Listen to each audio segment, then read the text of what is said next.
Alors, mes amis, aujourd'hui, on va être invités à prendre de la nourriture solide. Et la parole qui va nous être proposée dans l'Évangile, c'est d'être miséricordieux comme le Père est miséricordieux. Mais ce qui va précéder cette préparation est un très beau texte de l'Ancien Testament qui est tiré du livre de Samuel. En ces jours-là, Saül se mit en route. Il descendit vers le désert de Ziph avec 3000 hommes, l'élite d'Israël, pour y traquer David.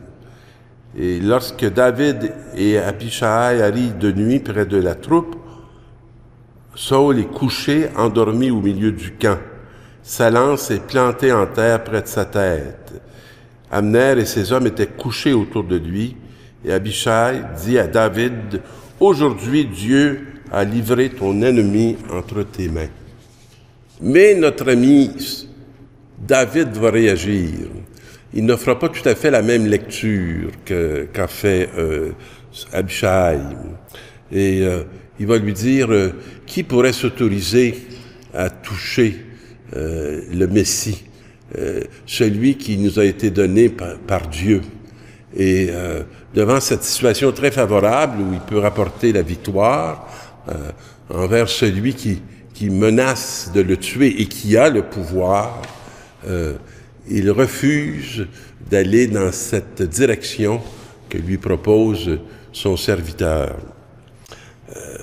C'est vraiment contraire à notre nature. Et ceux qui nous font mal, si on a l'occasion de leur rendre le semblable, le pareil, la tentation va être très grande de ne pas entrer dans cette direction. Et on sait que toute cette histoire entre Saül et David est aussi une histoire presque de deux frères, entre de deux amis, mais qui vivent des moments. Et on sait aussi que dans l'histoire, David va devenir roi et va un jour accueillir la mort de Saül avec beaucoup de tristesse et ne se réjouira absolument pas de celui qui va venir lui annoncer le désastre pour lui. Il va pleurer profondément. Et ce n'est pas une scène qui va jouer, mais c'est une vérité qu'il va s'autoriser à vivre aux yeux de tous. Et très peu vont pouvoir comprendre ce sentiment et ce grand respect que David a du roi et aussi de son Dieu.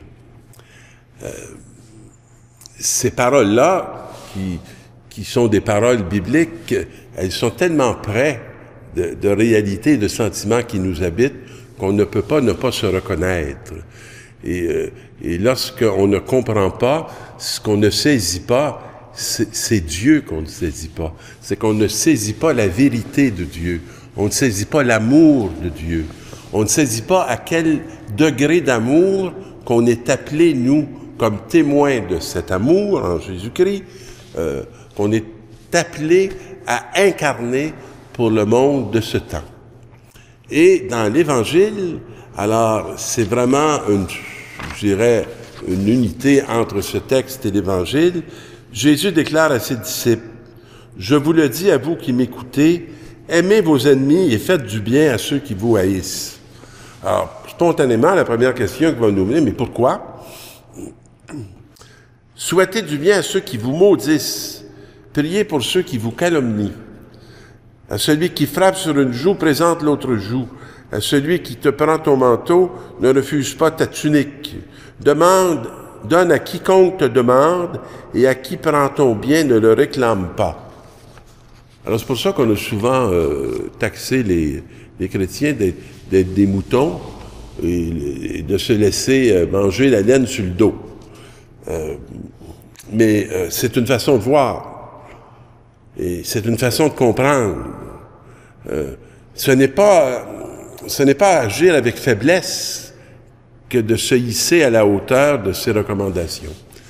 Ça demande beaucoup de force, beaucoup d'humilité et beaucoup, je dirais, de conversion intérieure. Et si on fait une vérité, probablement que notre premier ennemi, c'est nous-mêmes. Alors, si on haït nos ennemis, on va assez rapidement s'haïr soi-même. Et vous savez qu'il ne faut pas s'enfermer dans les mots, parce qu'une autre place dans la Bible, on va dire il faut haïr son père, sa mère. Celui qui est digne de moi doit haïr son père, sa mère. Non, il faut chercher à quoi nous appelle l'interpellation de la parole. Alors, ce que vous voulez que les autres fassent pour vous, faites-le aussi pour eux.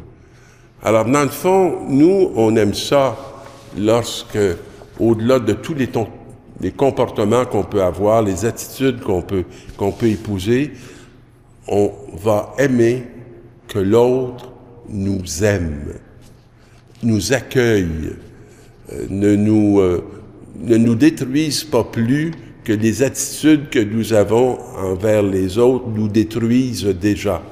Et on va avoir besoin, comme pivot pour la conversion, de rencontrer un regard d'amour. Voilà à quoi est conviée la communauté chrétienne. Si vous aimez ceux qui vous aiment, quelle reconnaissance mériterez-vous? Même les pécheurs aiment ceux qui les aiment. Et si vous faites du bien à ceux qui vous en font, quelle reconnaissance mériterez-vous? Même les pécheurs en font tant. Si vous prêtez à ceux dont vous espérez recevoir un retour, quelle reconnaissance méritez-vous? Alors, si tu veux devenir le sel de la terre, il ne faut pas que tu sois identique aux pécheurs. Il faut que tu aies une dimension qui est tout à fait bouleversante et autre. Et le seul lieu où tu peux être autre, c'est offrir l'amour à celui qui ne t'offre pas la sienne. Et ne pas chercher à te faire justice toi-même, ou quand tu es appelé à attendre la justice de cet amour de Dieu qui est très attentif et très présent à notre réalité humaine. Alors, au contraire, aimez vos ennemis, faites du bien et prêtez sans rien espérer en retour, et votre récompense sera grande dans le ciel. Le ciel, dans le contexte, n'est pas un lieu qui est un ailleurs, c'est un lieu qui est proche, mais qui est autre. Le ciel, c'est une autre façon d'être, et c'est celle de l'amour plutôt que celle de la justice qu'on se fait, et que des partages qu'on se donne.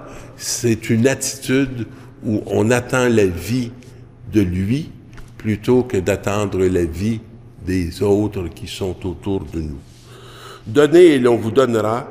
C'est une mesure bien pleine, tassée, secouée, débordante, qui sera versée dans le pan de votre vêtement, car la mesure dont vous vous servez pour les autres servira de mesure pour vous.